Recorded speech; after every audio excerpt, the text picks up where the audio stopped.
Sir, kapag ako nag-retire, 65 years old, ano po ang benepisyo tanggap ko?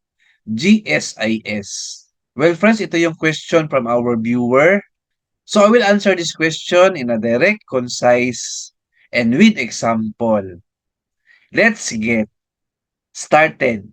Unang-una, sir, dapat po meron tayong 15 years na government service or remittance sa GSIS. And if 65 years old na tayo, ay may matatanggap po tayo, sir, sa GSIS under Republic Act 8291.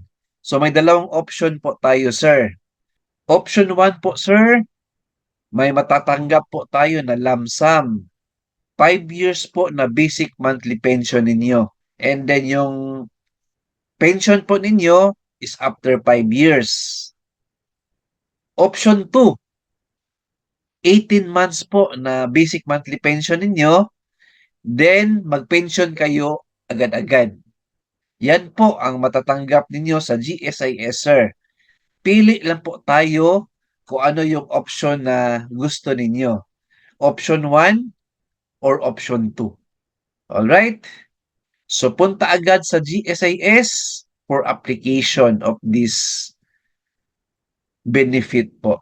Hope na nasagot ko yung question niyo, sir. Keep watching my channel. Please like, share this video, and subscribe my YouTube channel. Thank you, God bless, and 2 thumbs up.